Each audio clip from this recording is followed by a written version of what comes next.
Hello friend, good morning. তো সেই কালী পুজোর আগের মাল এই আজকে গেল, তো গাড়ি এসছে, মাল নিয়েছে। আর এই যে মাল এসছে সোনামোলা। তো এই যে এর সাথে মাল বাঁধা হচ্ছে, মাল বাঁধা হচ্ছে সব এর সাথে।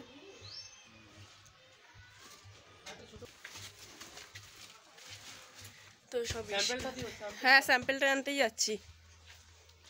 তো মাল সব গাড়িতে লোড হচ্ছে। আর এই যে আবার মাল এসছে বস্তায় 144 পিস। তো যেই মালটা যাচ্ছে ওইটা স্যাম্পেলটা নিতে এসেছি। এই যে স্যাম্পেল KBS এর মাল ছিল এটা। তো স্যাম্পেলটা দিয়ে দিলাম। তো ওই যে গাড়ি চলে গেল সামনে একটা গাড়িতে, মানে একই মালিকের মাল করা হয়, সেখানে কিছুটা মাল আছে, ওটা গাড়িতে উঠবে। তো মালের শোলাগুলো তুলতে হবে ভেতরে।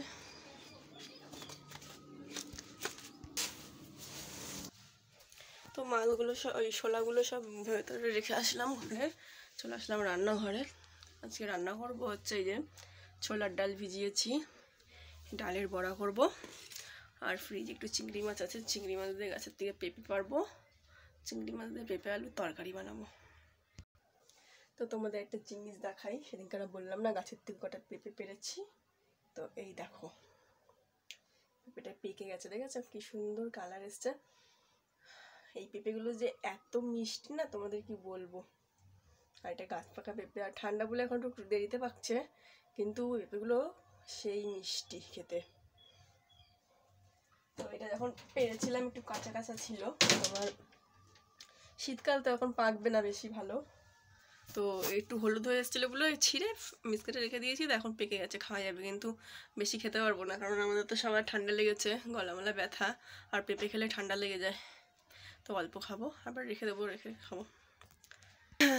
তো ডালটা তো ভিজাইছি, এবার চালটা ভিজাই। চাল না ভিজালে না ভাতও তো দেরি হয়, আর চালটা ভিজাই রাখলে ভাতটা একটু সরু সরু হয়। তো চালটা ভিজাই। মিনিকেট চালটা শেষ হয়ে গেছে, একটু আছে ঢেলে পুজোর চালে।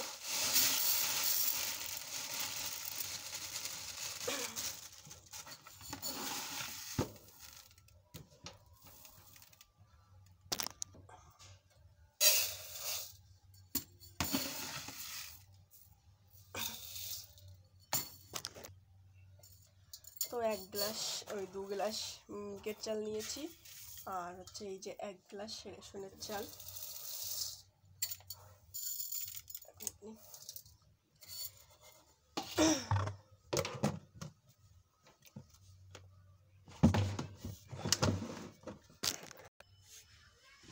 এবার জল দিয়ে দিই। তো এই যে চালটা ভিজানো রেডি হয়ে গেছে। এবার এটা ভিজুক, এটা ঘন্টাখানিক, মানে এখন বাজে 10:30, 1-2 ঘন্টা ভিজবে। 12টা 12:30 দিকে ভাত বসাবো। তো দেখি বারান্দাগুলো সরাই, যেতে পারছে না।